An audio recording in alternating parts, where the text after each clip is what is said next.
Is it up? Oh, it's up. I'm looking at the trailer right now. The Death Star! Guardians as shepherds of humanity is over. The hell?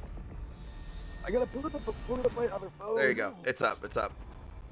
What the hell? Waiting so Hey, long dude. for this. Dredge and hope. What? Hold on. Dredgen Hope. They've shown me a vision I can't shake. New Cabal, the Barrent Imperium, sprung up out of nowhere across the system. That doesn't just happen. It's the Nine, and I'm putting together a crew to prove it. What do you say, Weapon? Welcome to the new Mars. Now the only law on Tharsis is the gun on your hip and the light in your hands. You'll do well here.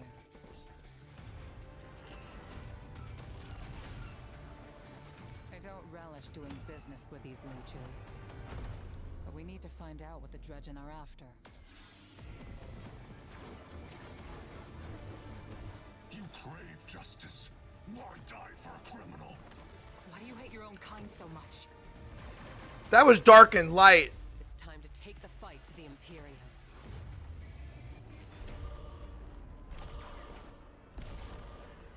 Bro, this looks awesome.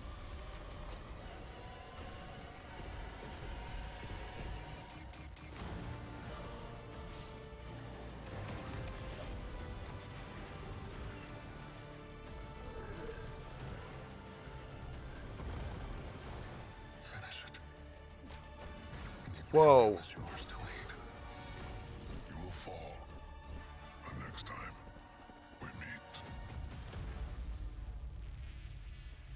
Only one play left. Bro. That looks sick.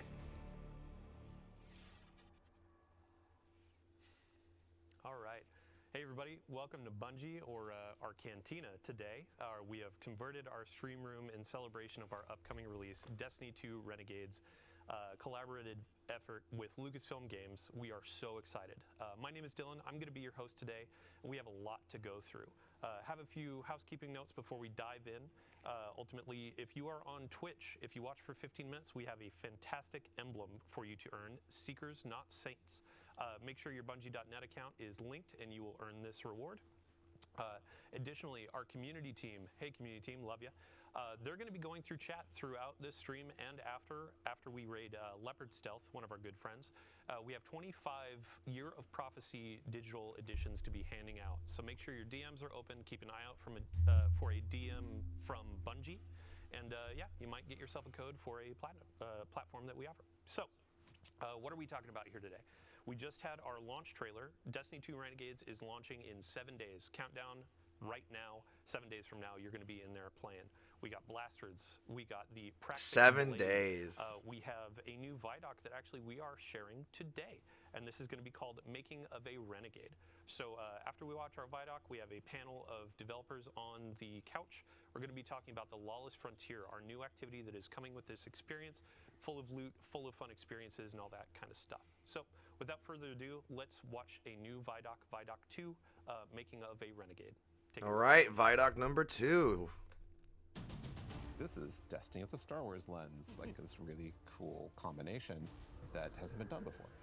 I can't wait to take the Praxic Blade to Mars. Don't be a ridiculous fan. Just stay cool. Wait, we gotta swat it up and play through. Oh, yeah.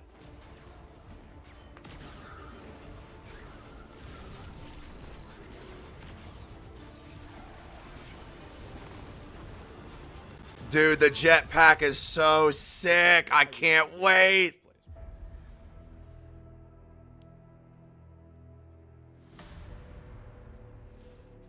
Making of a Renegade. Early on, we developed this North Star, authentically Destiny, unmistakably Star Wars. It has to be something that feels like a Destiny story. It can't feel like a one-off. This can't feel like a side quest, right? Like this has to be a continuation of the Fate Saga. I had this vision. I knew it came from the Nine. But with Star Wars beats and Star Wars visual. Oh This is my uncharted gosh. territory for Lucasfilm Games, and that this is the first time we're telling a story inspired by Star Wars within a different universe. At the heart of like I think every Guardian's identity is like this healthy, independent, rebellious streak. We were excited to actually explore that scoundrel fantasy, bounty hunters, the syndicates going out and doing jobs with a ragtag team.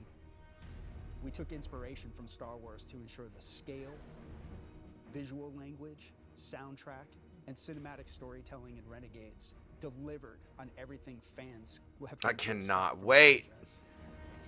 The Praxic Blade collaboration stands out to me.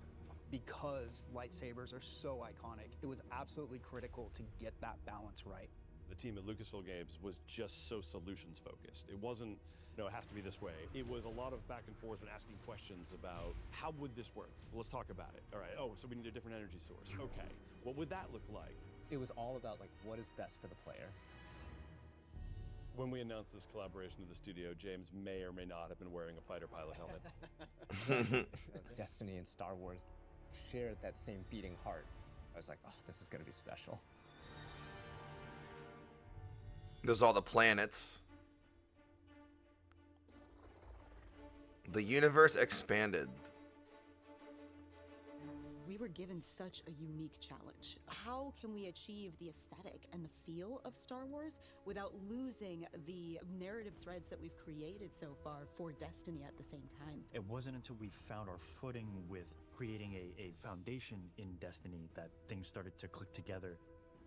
I remember the first time that we went down to San Francisco. We had this really big meeting where it was the Destiny narrative folks on one side and the Star Wars narrative folks on the other side. We broke the ice by just asking, what's the bad version of this? We had a really good laugh over what that looked like.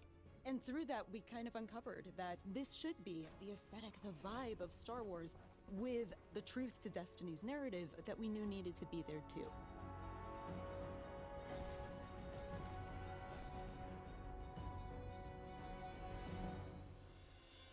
We begin 2 months after the Edge of Fate has happened. The world has moved and changed, and we're still trying to figure out what Binding the Nine means.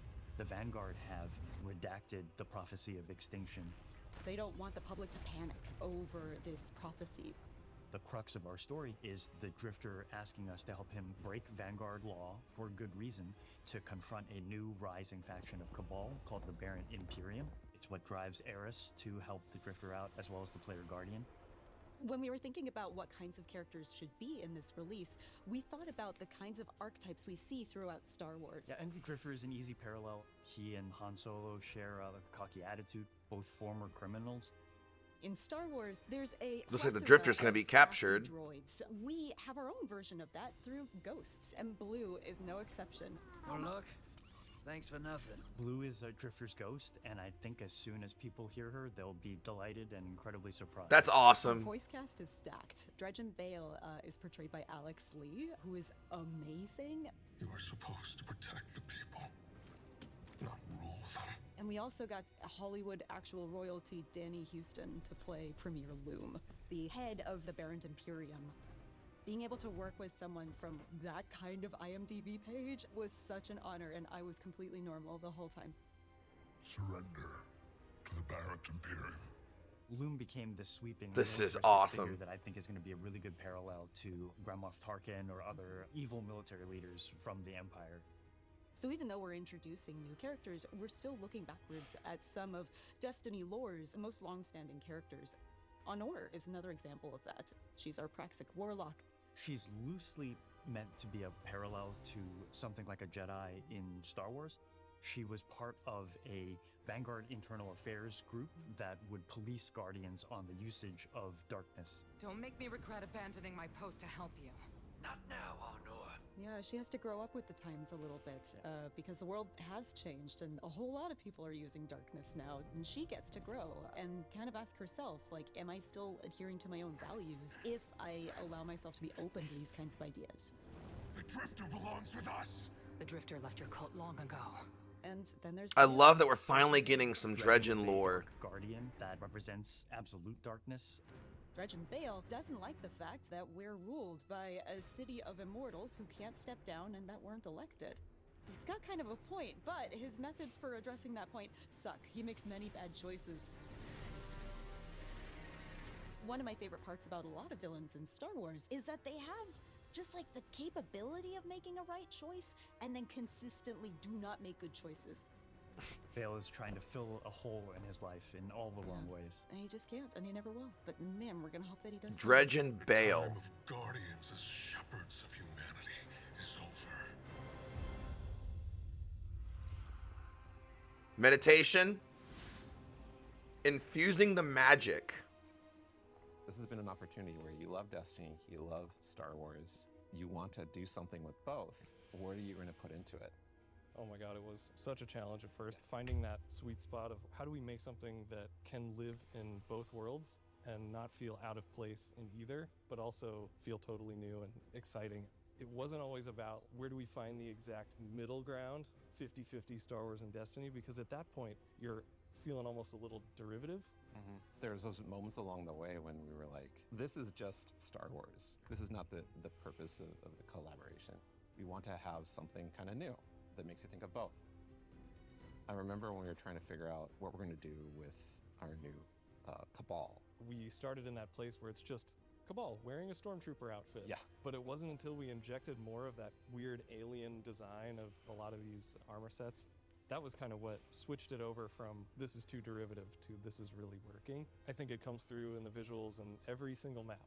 There are little Easter eggs and little treats here and there that we hit around, and Lucasfilm Games has been awesome at collaborating with us and even putting some of their input onto our maps so we can really give the players something exciting. The switch flipped in my head like, oh, we would never have done this without this collaboration was the Syndicates. Yeah. We're going places with the Vex and the Elixni and the Cabal that we really weren't going to go before. Oh yeah, and trench coats. And trench coats, yeah. We have Vex and trench coats that are playing cards. It's so awesome, and I don't think we would have dared do that if we didn't have this opportunity. No, and it was the perfect time in our universe to do it too. The Star Wars fans on the team just start coming out, telling their stories about what they're excited to build, and far be it for me to get in the way. We make a lot of weapons in Destiny. How do you take a Cabal's using stasis? Literal, like 4 digits of guns. And understatement. Right? And make something that feels new, but also does justice for Star Wars. And Blaster was really obviously the choice. They're roughly in 2 groups. There's dynamic blasters, which are intended to be harder hitting, firing a ton. Dude, that's so awesome. Brute force. It's like Foe Tracer. Well, not Foe Tracer. And then we have a number of balance blasters. Forerunner. As you're shooting, and the heat is building up, you're going to have a venting opportunity where you can hit a perfect vent. It's like functionally a reload, so you can start shooting again much faster. Sweet. I gotta ask though, what about those Cabal blasters? Are they accurate? What difficulty? Gotta be more accurate. They gotta miss. They gotta miss. We have swords in Destiny, but we don't have a Praxic sword. We don't have a lightsaber approximate. It's an exotic primary weapon that's kinetic. Primary? Where you can reflect a bunch of blasts. Kill enemies with it and throw it out and get a ton of damage.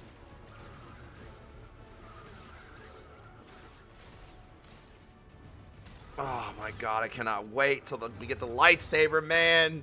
Having the sandbox be able to... Or Praxic Blade, excuse me. System with Renegade abilities. We've taken so much of this opportunity and turned it into what we can like grow. Every corner of the game, from the art, the design, the audio, the music, the UI, the rewards, completely infused with the magic of the collaboration. It's really been a real treat to be a part of. Yeah, super satisfying.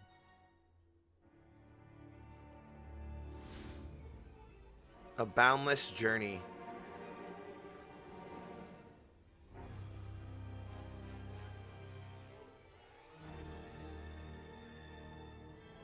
Destiny's music has always been god tier. Now that they're involving Star Wars, it's gonna be even better. Didn't mean to wake you up with that beat, sorry. The overarching theme for this was to create a score for this release that felt like it was cohesive as a whole. We're all talking to each other and collaborating with each other. We were able to explore different ways of orchestrating, different ways of writing with the orchestra that expand on the Destiny palette and make it fresh and new. When I look at the Star Wars scores, there were certain elements that naturally fit string flourishes or wood flourishes that would play into a certain moment. When it's like, oh, I know I want something to feel more Williams, so I'll push it. Not this Williams, the John Williams. I'll push it more in that world. Another thing too is the amount of percussion. I had some ideas that felt more full-on Star Wars, and once you like flesh out the percussion arrangement, it instantly sounds more Destiny as a result. For me, a lot of it was about framing, where when I use a lot of the Destiny themes, how I set them up and how I'm transitioning in and out of moments are much more Star Warsy in terms of the harmony and orchestration. Where's Michael Salvatore? I think the most exciting part about this was the opportunity to work with these guys and Mike. You definitely made it a point to kind of bring us together. There he is. Listen to each other's music. But Brendan, you wrote something with the most beautiful oboe solo in it, and it drives me nuts that I didn't think of it first. No one wanted to follow Brendan is what it came down to. Brendan's cues just sound amazing from the start.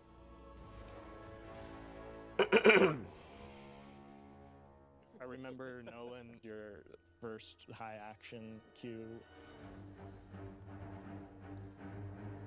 Everyone was like, whoa! Because it's really fast, really intense. Josh kept on like spinning around and looking at you. Humans have to play this. Jeez. Destiny has like so many themes, and that's like a great vehicle for doing the Star Wars spin. Our first meeting was discussing that main theme, and I remember hearing it for the first time.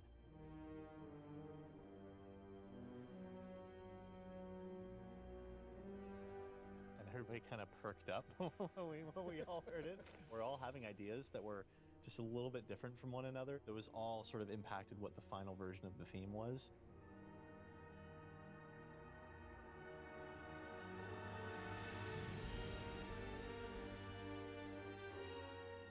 Dredge and Bale.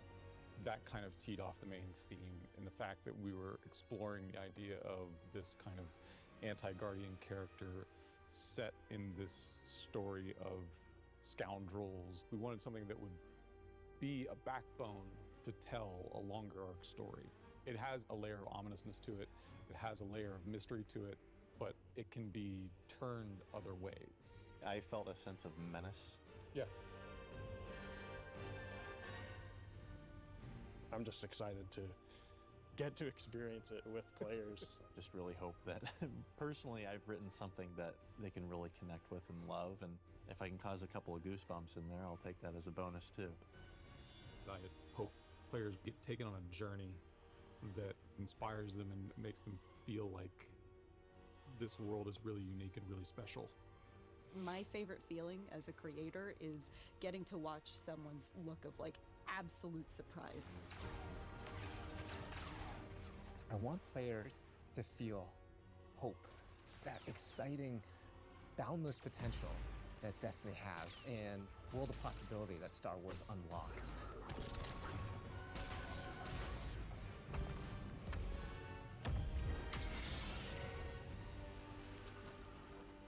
I've been waiting so long for this. Same. December 2nd, guys. It's almost here. 7 days. Bungie's favorite number. All right, welcome back to the Cantina. So what you just saw was our second Vidoc, Making of a Renegade, or What It Takes to Make a Renegade. This is our moment to really peel back the curtain and show you how games are made. It's a monumental effort, and what you saw, it was a mix of our narrative design, audio, our collaboration efforts with Lucasfilm Games. Many thanks to everyone involved. Also, a few folks that weren't pictured there, ranging from design, production, test. Even a shout out, I gotta give it to IT for keeping our computers running, and our services folks too for keeping our servers running. So, today we're gonna be talking about the Lawless Frontier. This is our new activity coming with Destiny 2 Renegades, and we have 3 developers on our couch to talk us through what we're seeing. It'll be a fun deep dive. So without further ado, Oh, look. let's get some introductions. It's the Lost Sector genius. DMG, Damage 04. Yes, my name is Eric Smith. I am a combat design lead on Destiny 2. You may know me from my work where I was Lost Sectoring. The design lead on the Strand subclasses. I started kind of making the stasis abilities, and most recently the Renegades ability buffs. Awesome. Yeah, next up, Tom Farnsworth. This is the first time that you and I are in a stream together, but a quick introduction for folks that may not have seen you in previous Vidocs. Yeah, so I'm Tom, the creative lead for Renegades, and I've been at Bungie for like, I don't know, I can't even remember, like 13, 14 years. Worked on Destiny 1, Destiny 2. The highlights were probably like Dreaming City, Season of the Splicer, 30th and Into Light were the most recent things I worked on leading in this, but this has been an absolute blast to work on. Awesome. Yeah, thanks for joining us today. And last but not least, our grid skipper aficionado, Taylor Bjorndal. How you doing? Great. Yeah, Taylor Bjorndal, associate weapons designer, here to talk about all the rewards and blasters and the Praxic Blade and all the other stuff we made for you to chase. Awesome. Yeah, so just for folks, if you end up missing anything, if we go a little bit fast, we got a lot to pack through. We'll have a VOD on Twitch and YouTube after this. And if you missed our Vidoc or the launch trailer, those will be uploaded as well.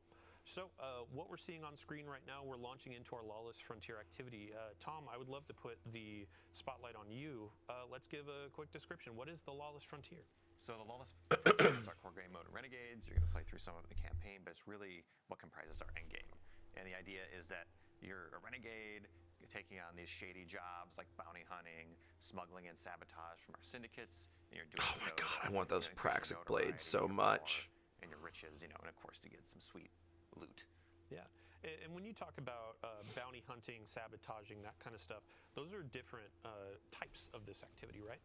Yeah, their bounty hunting is all about taking out a key syndicate boss.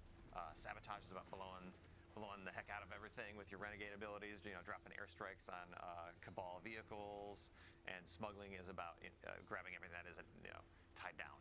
Yeah. I don't think I'll ever get tired of using the Praxic Blade. Into a dangerous spot, you got to just grab whatever you can find, right? Yeah. So today we're going to be focusing on a bounty hunt, and I believe you said this is kind of like a quintessential Destiny vibe of an activity, right? Yeah, it's probably the closest to a traditional Destiny activity. But the lightsaber combat looks amazing. Which is kind of a unique experience, and you're going to be able to pick your renegade abilities in there from your little shank buddy that's in there. You'll hop aboard Hawk, and you'll drop down to the destination. You can see we're already in on one of the Mars maps that we have.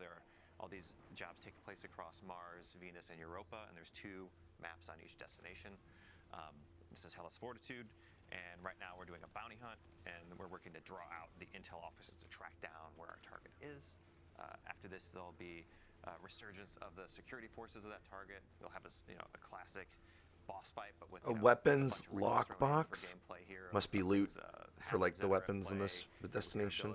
Maybe an invader, which we'll talk about later, and then you'll exfil with your bounty and get some loot and take that back to our social space, Tharsis Junction, where you'll be able to spend your currencies to buy some of the cool blasters, or maybe some of the cosmetics and customizations for the Praxic Blade we're going to talk about later. Awesome. Yeah, and I mean, so as we're going through this, we're going to be seeing a lot of abilities that players know and love on screen, but we have new abilities, renegade abilities, that are going to be for this activity. And Eric, you're going to be our person of knowledge here. Yeah. What do we got on screen? Yeah, so Renegade Abilities is a new ability system we have in Renegades. What you do is we have a brand new button for you to press. It's going to be R3 on the controller and then Z on the keyboard. And that's going to kind of switch you into a different mode that gives you new abilities for your grenade and your melee. That sends out one of these tokens. We have here on the screen, you can see we have one called Revitalize that heals you and provides you with ability energy. And then we have the other one, which is the deflector shield, which is this zone I can sit inside and shoot out of, and it blocks all the incoming damage. Oh, that's nice. It's also going to, for my allies who are inside the shield, it will amplify them and then jolt any enemies who pass through it. And all of these have 7 levels of upgrades. So when you first start, they will have certain functionality and certain strength, and as you upgrade them, they're going to get better and better. And they really change the gameplay, right? Like they're kind of these pocket supers almost, that as a hunter, I'm able to be like, I'm gonna build support, right? I'm gonna choose these 2 support renegade abilities and make sure my team has what they need to survive this tough environment. You can also see in this mode we have non-regenerating health. So things like that revitalize renegade ability are really going to come in handy to be like, we need to take a break and heal. Let's pop over here to some safety, and anyone can build into that if that's what they want. You know, we have things like vehicles that you can pull in, or you can call down from your ship. So that's one thing. There's so much to talk about. Yeah. Well, before we get to the ship, actually, let's talk a little bit more about the health mechanics in here. Because we had this in some previous activities like Nether, and we got a ton of great feedback on like how much you get back, how you get it back, and I've seen already in this activity, as you're going through, there are some pots, there's some ways that you can get it, there are the Renegades abilities, but Tom, if you want to talk a little bit more about it. We took Nether as a base, but I'd say this is a little bit more forgiving. The way that health works is, you've got a large pool of health. It does not regenerate at the top level, but if you get down to 0, it will regenerate to the base shield, so you don't suffer the red flashing screen. And you can either use a normal sandbox like a rift, a healing support weapon. You can crack open these pots that have those little healing orbs you can see on the screen to get some of your health back. Or you can use things like Revitalize and like build your Renegade abilities into kind of dealing with those kind of challenges we're putting in front of you. And one thing that I really like about this mode is like we've got Expert, Master, Grand. Can we use vehicles, or are we stuck running? All these abilities that kind of like coordinate with your teammates and kind of build a loadout to kind of conquer the challenges we put in front A of you. sniper is clean. Yeah, so going back to, you had mentioned the ship when we're using our Renegade abilities. And I think earlier, outside of the Vex Dome, there was kind of like an airstrike that happened too, right? Yeah, we have a strafing run that you can upgrade, and your ship, so the one that you have customized and put your shader on, will fly through the arena and drop bombs in sequence, right? And as I upgrade this, it gets more and more devastating until it like is, beyond any of the supers we have in the game. It's incredible. There's another one that is the Cabal drop pod, and what that does is, if you're familiar with a Cabal drop pod, it is this giant metal ball that slams into the ground, and in this case, it is almost like a supply drop because it's full of ammo, and it's also going to squish anything under it, and it does incredible damage. Not only that, but it will damage you and your teammates, so you got to be really careful. It will delete them. Yeah, just delete them. You got to be careful where you drop this. Offensive supply drop. Yeah, but you can be the Cabal now. You can turn it around on them. Yeah. So Bjorndal, we've had you kind of sitting quiet over there. I'd love to talk about the blasters that our players have been using. So in the Vidoc, we were talking about the balanced blaster and the dynamic blaster. Can you break down each, just a quick review of each, and then we can talk through some of the reload mechanics? Yep, sure. So yeah, we have 2 sets of blasters, or 2 different kinds of blasters.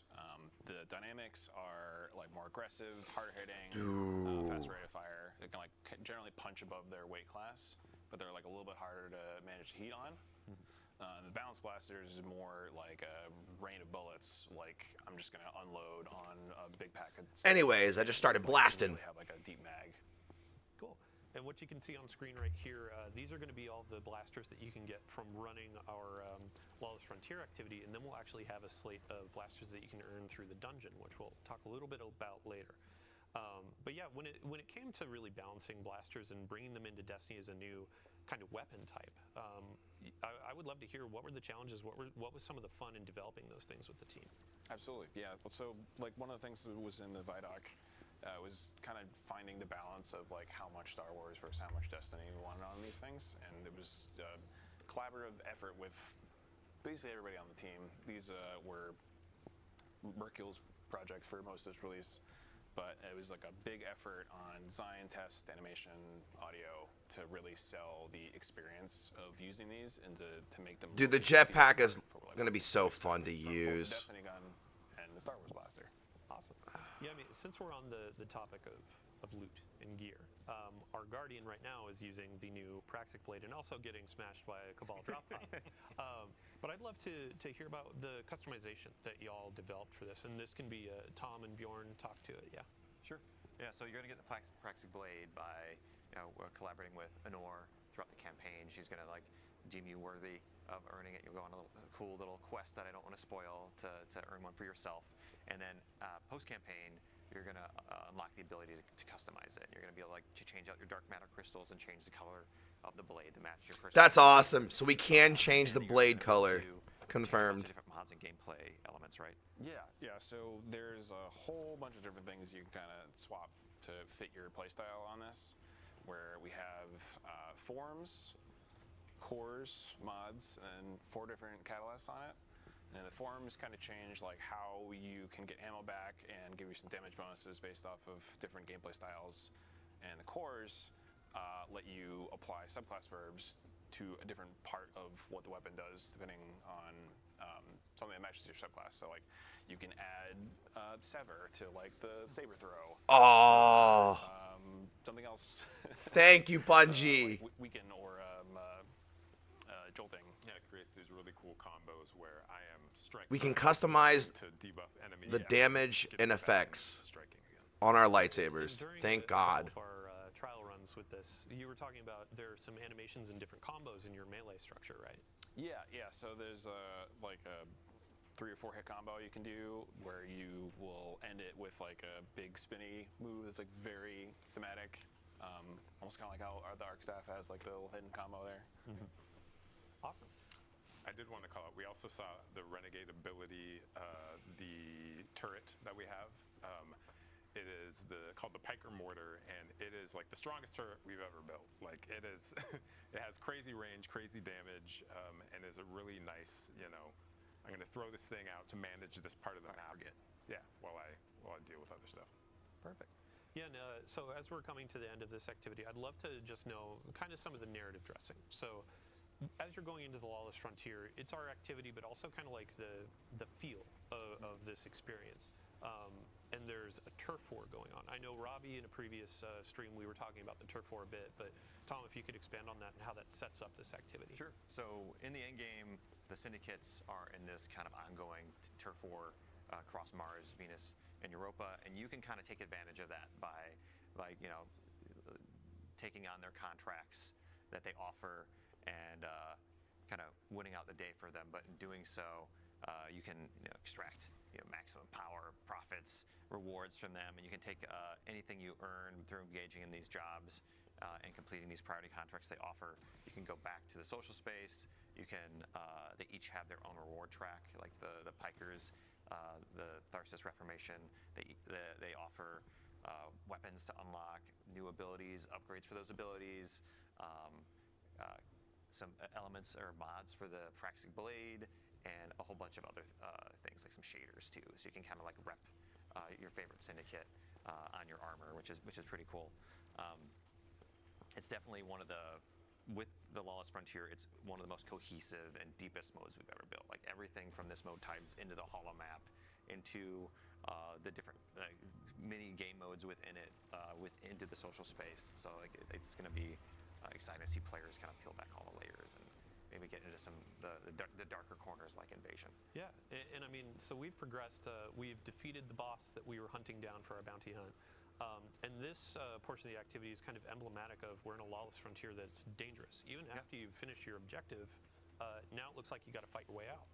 Yeah, so every job in the lawless frontier, in this case bounty hunt, like it escalates over time. So it gets harder the longer you're there. So there's real pressure to get in, do your objective, and get out. Just so like right now we're in the exfil. This is the final moments of the activity.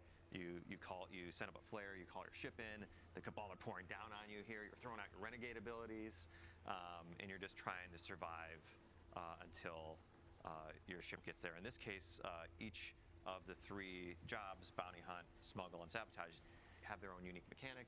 So for Bounty Hunt, you have to take out these 3 mini bosses, which we call retaliators here.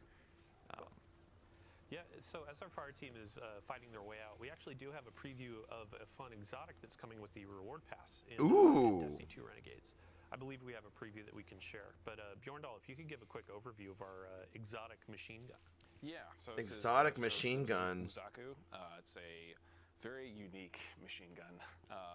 It's almost like a necromancer, broodweaver. That looks really cool. Where you turn your enemies into these little nests of threadlings that you can like shoot and then spawn more and like. Wait, what? To control like a space. Yeah, and threadlings just got a buff, correct? Threadlings did get a buff. They're smarter than they were before. They're smarter. To segue more appropriately, over the last few weeks, we've been doing a series of blog articles with y'all on the Sandbox team talking about the core game updates coming to Destiny 2 available to all players. So we have a lot of quality of life changes that are coming to your supers, your subclass abilities, all that kind of stuff that we just previewed yesterday. One of which, Warlock focused, was around threadlings, your strand abilities. Yeah, if you want to cover that really quick. Yeah, so you can see here the Warlock is moving while rifting, which is a huge kind of quality of life upgrade that allows you to dodge. That is nice. You can just do it while you're not sitting still now. You're casting your ability. Works really well with the new Warlock exotic as well. So there are, if you haven't seen that article we put out yesterday, please check it out. There's a lot of great buffs. We've shown hunters a lot of love. We love our hunters. We want them to feel powerful. Yeah, we saw some feedback with the exotic tuning article. Hunters were like, sure. And then that's the exfil.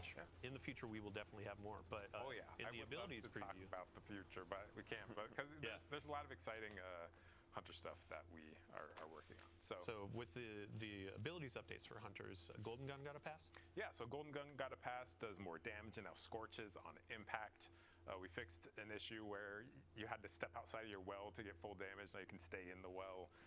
Outside of that, we saw in the gameplay Gunpowder Gamble. If you throw it and you shoot it before it explodes naturally, it does more damage, more radius, and also spits out little kind of seeker projectiles. Yeah, and as we're getting our loot, we need to cover the Titan changes for Sentinel. Yeah, the big. Yeah, Sentinel Shield. We're excited about this one. So Sentinel Shield is getting a shift a little bit.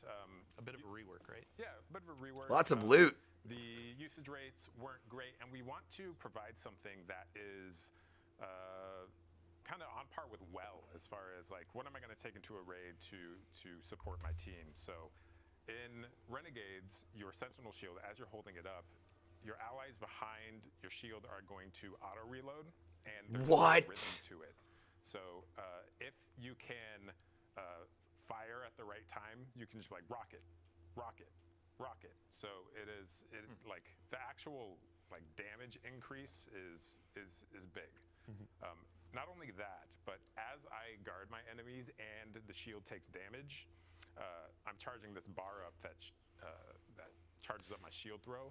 And at full charge, that shield throw is going to do Thunder Crash level damage, which, depending on how players use it, maybe you even get 2 of those out of a single super. Like it's strong. And that's what we want, right? We want to provide that power fantasy to players. I think this era of Destiny is like fun first. Yeah. We want players to have a great time and feel overpowered. I'm gonna hold you to it. Yeah, I honestly can't wait. But so we finished our activity, our first run of the Lawless Frontier. Now we're gonna go into another. And Tom, you had mentioned invasions earlier in the stream, and this is gonna be our opportunity to show a little bit of that. Flavor. We're going to look at some of the UI in the orbit screens and our new holo map, and then we're going to show what it is to be invaded. New optional activity type as well, right? Yeah. So in Invasion, like you might be familiar with Gambit. This is kind of like a new take on that kind of familiar mechanic here in Renegades, and we want players that kind of take on the role of a bounty hunter working for the syndicates, tracking down these renegades that are messing up their operations, taking out their commanders, stealing their stuff. There's Venus. And so you get to be kind of play on the other side here. You get to play on the opposition. So you're Mars. all of the enemy combatants on the field. You can kind of wade in In amongst Europa. them and pick and choose the strategic Dagobah, ones where you wanna Hoth, kinda, like, and lash out at these players and like steal their bounty. Yeah. And So how do you launch into this? so here's the holo map, just for everybody. This is kind of a standard interface for the Lawless Frontier. This is how you access the social space, all of our jobs, and then in the game, Tatooine, we excuse unlock, me. the yellow node, which is invasion, and the red node, which is the contested territory. So Oh no. we can take a look at the contested node here. This is where all like every day the syndicates are fighting over one of the maps on each of the planets, and you can kind of, as a defender, kind of throw in your pledge to the side you want to fight for. But these are also invadable nodes. So one thing I want to highlight is that invasion is opt-in. It's not a requirement. So if players don't want to deal with PvP, they can do like an expert difficulty for this, or they can just go to any of these other nodes. Wow, so we can literally just bombard someone's playthrough and just, hi, try to kill them. That's where the highest rewards are. That's where crazy. Is. Now, on the other side, if you're an invader, you don't need to worry about the nodes. You can just go to the invasion node. You need to have some death marks, which are a currency you earn by playing by just playing Lawless Frontier. You'll just accumulate them. And one interesting wrinkle here is you can actually wager those for additional rewards. So if we go to the little pane here on the side, there's these things. There's the death marks. You can interact with them two or three times to double and triple your rewards, which obviously you're taking on some risk here. If you go do an invasion and it doesn't go your way, you could lose those tokens, but I think a lot of players are going to want to do this because they can just get triple rewards on it. Will the error codes be invading us too? And on the other side, for people being invaded, if you take the invader down, you're going to get more time on the clock. You're going to get some revives back, and every time you kill an invader, they have the chance to drop extractables, which are rewards you can dunk at the end of the activity to get bonus armor, weapons. Yeah. Stellar. So let's get our invader launched in here. We'll go back to our gameplay team. Yep. But while we're loading in, let's talk about what is the actual kind of approach to invasions. What are the objectives aside from seeking out guardians and destroying them? Yeah. So as an invader, you're gonna start in the ready room, which we're gonna show in a minute here. You're gonna pick your loadout, like what's the right renegade abilities to bring in, and we've seen in playtest there's like a lot of different fun combos here. Like, are you gonna bring in the deflector shield, and then like the other team's gonna drop one, and then you're fighting on the Venn diagram of the deflector shields, or are you gonna just be a little more brute force and drop a behemoth and like kind of like, but try to be sneaky about it, and that's pretty hard to be sneaky in it. Oh no. What just happened?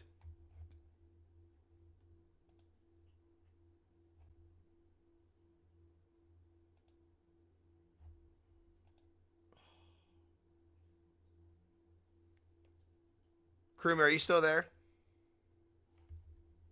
Yes, I am here. Okay, what is going on with? Is this messing up or is it? Oh, it's like that. Look at chat. Oh no. Everyone's saying no. F.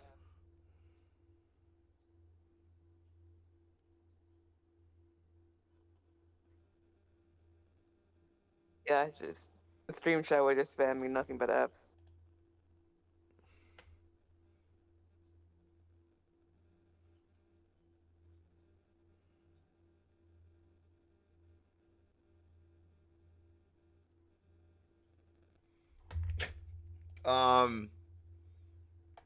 They were praising their their ITs and all that. So is it gone on Twitch and YouTube? It looks like, or is it just on them? I think it's Twitch right now. Let me go check on YouTube. YouTube is still going. Okay, we just watched. We got our emblem. Oh my god, dude.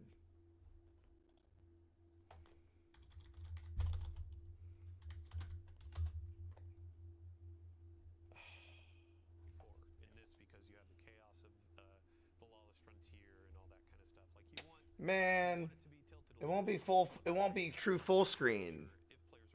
Whatever. And there's also the element of the non-regenerating health. All right, if you guys are watching this on YouTube as a VOD, Twitch's stream completely crashed, so we're on YouTube. It does look really weird, but it is what it is. So you kind of have to take that into account when you are, when you're. There's some attrition invading. that can happen, like for the invader, where they can kind of wear people down if they're not paying attention. We have our invader in their ready room. Let's talk about their shank buddy here. Yeah, here's our little shank buddy. You want to speak to any of these abilities there? Yeah, so we have 9 renegade abilities here. Huge shout out to Cat Sayers and the rest of the tech design team for all their work on these. Yeah, I mean, it looks like right now we got Nate picking the Imperium Behemoth. Well, I guess we can see the chat. But yeah, there's a variety of ones to choose from. We got Picked up right. We have 3 different vehicles, and each of those vehicles have different upgrades with different functionality. And Good old Bungie, man. Yeah, there's like missiles and the audio and everything is so good. Okay, so our invader has started. It looks like moving toward our targets and preparing to throw that coin. So you can see there they placed that stick. Twitch got weaseled. That is going to ready the ability, they then throw the ability and just drop. Let me make the quality a little better. Yeah. Yep. So need some heavy ammo to go into battle. And Tom, before we were hopping in here before the stream, we were talking about like the size of the maps and how as an invader, like the first few runs you might feel maybe a little lost because there's a lot of space to cover, but as you get more acquainted with Europa or Venus or Mars, you can find better paths to get directly to the combat, right? Yeah, these are some of our bigger maps we built. They're more comparable to like our larger public spaces that we built in Destiny. And again, there's 6 of them, and like there's any number of arenas these PvE players can be in that you're going to be. Our invader just wiped one out with the Thunder Crash and tried to hide and throw out the beacon for the Walker. The Walker, yeah, or the Imperium Behemoth as we call it. But then got needle stormed right before they could jump into it. That was incredible. So that's one of those strategic moments of like, how do I put the chess pieces down? How do I approach this and all that? That was interesting because they invalidated that beacon, right? Yeah. Before they could use it, so the timing was impeccable. Oh man. Oh boy, what was I just talking about? The size of the maps. Yeah, in rewards, I wanted to ask really quick too. So as you're wagering, you add more and more. Is there like a cap? Is it double the amount of rewards, or do you have? It goes up to triple. So each additional death mark you put down is will double or triple it. Here we go. Here we go. Oh, dude, I can't wait to use one of these. We're taking a lot of damage. And the more I don't know if he's gonna do it. Oh, he bailed. Oh, did they get him? Who got who? Oh, we had so many conversations leading into this of like, hey, we need to make sure Nate hold back a little bit. And now I think one of our gameplay folks is just like, oh, Nate, you're mine. Deleted. Yeah. No, going back to rewards, the better you do as an invader, the more rewards you're going to get. So each kill, each crest you put on the scoreboard, it equals more rewards. And then those get multiplied by your wager. Cool. All right. So Invader got defeated twice. The Invader has, you said, 3 lives? 3 lives, and then you can see up at the top of the screen it says Invader present still. So they're oh, he's coming back for revenge. Oh! And it's immediately shut down. Shut down with the 3. I'm never gonna let Nate lose this. with the 3 coin wager too, or the 3 death mark wager. The invasion aspect of that you can invade anyone's playthrough is kind of good. I like that. In the ribs, the gambit you're taking. Ha ha ha ha. So, all right. We've gone through some Renegades. Chat spamming 6-7. We're fucking doomed. All that kind of stuff. I would love to shift focus a little bit to our general rewards update. So in the portal, in a bunch of different activities, we're going to have some new weapons that we're offering. We also have an armor refresh for a bunch of our activities. And Bjorn, I'm going to put the spotlight on you. So starting with our Vanguard Ops sort of armor. Oh, are we going to get alerts? Solo Ops, Fire Team Ops, and our new Arena Ops activity, which is bringing back 6-player activities to our portal, which is really exciting. It's going to be kind of like your militaristic, hey, I'm a grunt. I'm getting in there. I'm fighting the dark forces. The weapons, Bjorndal, up front, we have a new pulse rifle. What do we got? Yeah, it's a new arc rocket frame pulse rifle. So ooh, arc rocket. Now to go with your min retrograde. A lot of excellent perks on here. I know a lot of people love the arc perks on weapons, and now you'll have it on a rocket pulse. And then we have a fusion rifle and a sidearm. Yep. Correct? Cool. And then we do have some weapons that we're not showing in this stream, so stay tuned for launch. But next up, we're going to have our Pinnacle Ops. So in our Please show the alerts. I need to know that strike-specific loot is back. This armor theme is Kendo. And then we have 2 returning weapons that I know players have been pretty excited about seeing in the past. Some new perk combinations. But Looks like a Vanguard crossbow too. Yeah, so it was, oh, that's the Horror's Lease. To kind of fill out our elements for the crossbow now, and I think this one can get box breathing, which is new. Should be pretty good for crossbows too. Oh boy! So box breathing, aim down sight, get extra damage, and then run up to the enemy. Box breathing doesn't apply to serrated edge, but you pull the bolt back out and do some more damage. That'll be a fun loot. Next up, Crucible. So this armor set is actually pretty fun. You skipped alerts. We've done thematic sets tied to weapon foundries. So in the past, you've seen Hake, you've seen Tex Mechanica. This is Suros. Is up to bat. Nice. And Shax is going to be handing these out. We also have some weapons up to slate.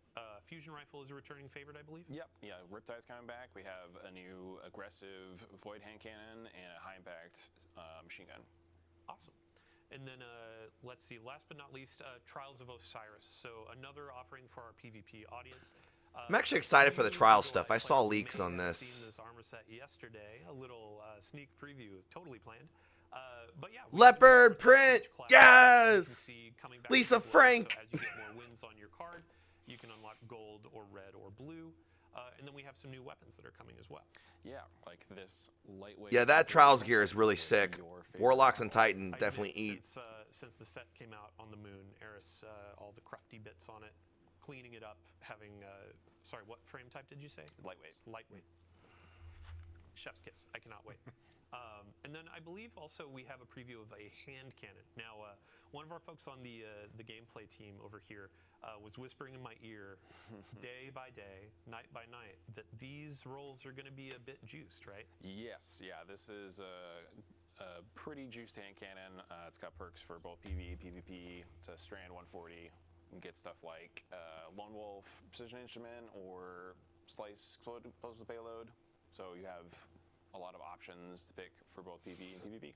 Awesome. Yeah, and across all of our activity types, we're trying to sprinkle out some things that players will get excited about. Not just, oh, I'm going to go into PvE to get the PvE gun. Like, there are some PvP roles out there that you can get from your Fireteam Ops. There's some PvE roles that you can get from Trials.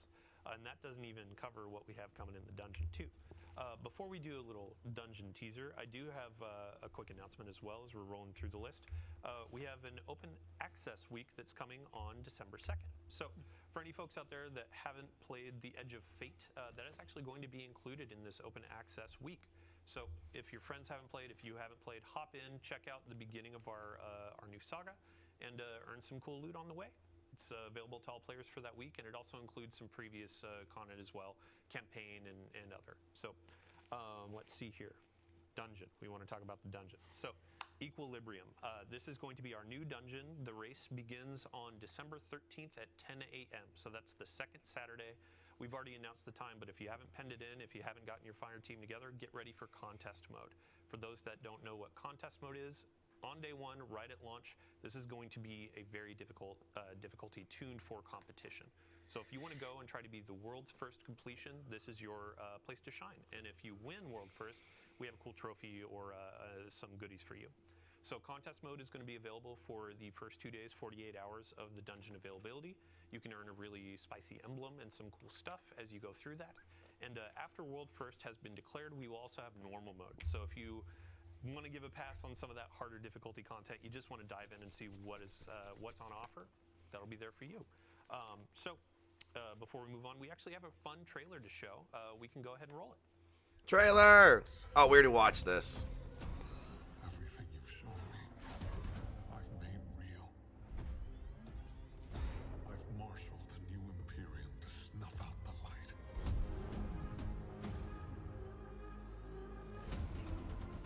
My violence is yours. You know what comes next. Give me strength.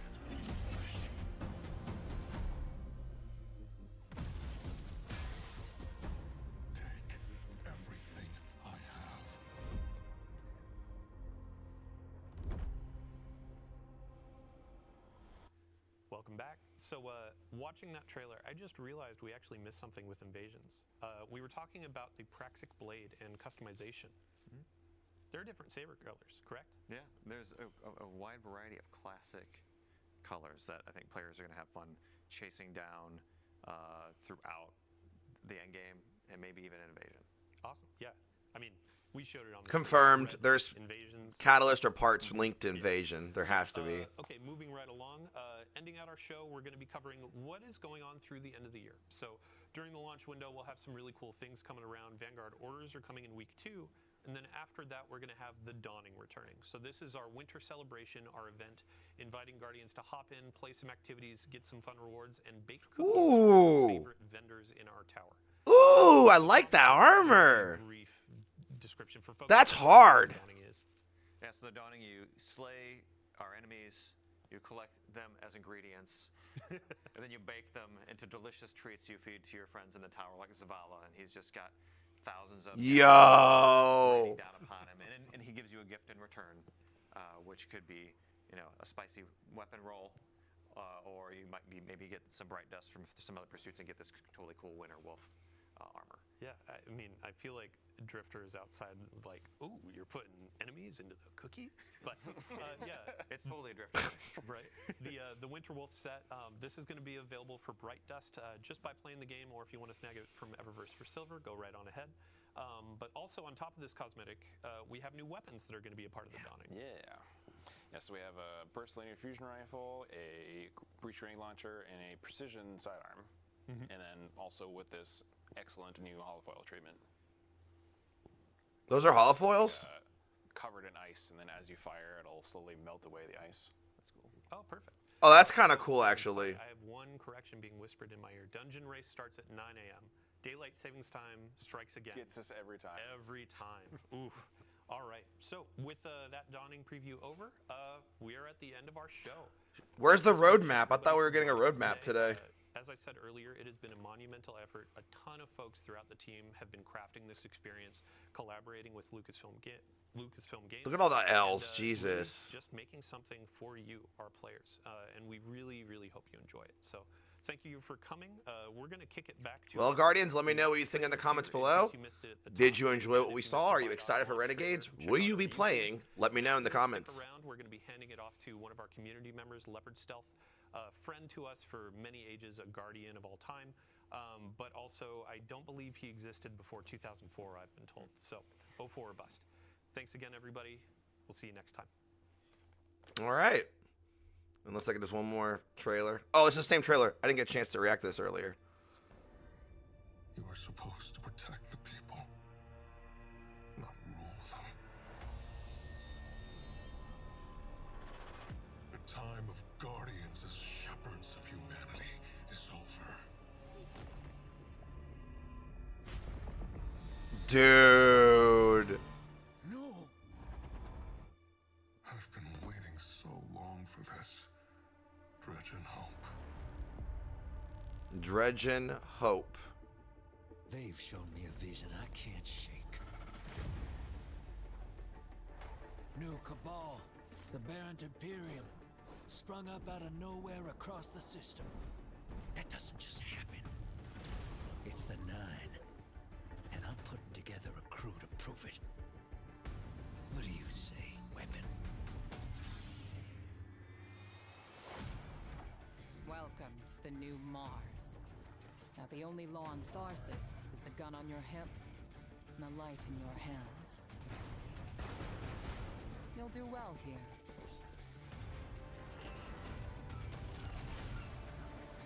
I don't relish doing business with these leeches. But we need to find out what the Dredgen are after.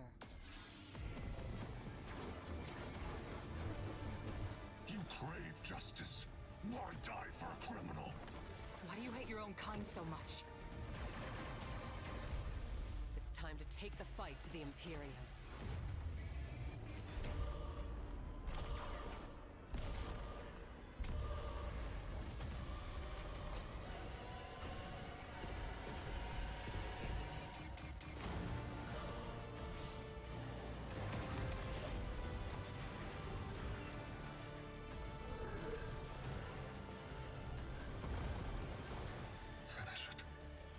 Imperium is yours to lead. You will fall the next time we meet. Only one play left. All right. Like and subscribe, and let me know if you're excited for this DLC release. Thanks for watching, Guardians. See you on December 2nd, or not. Later.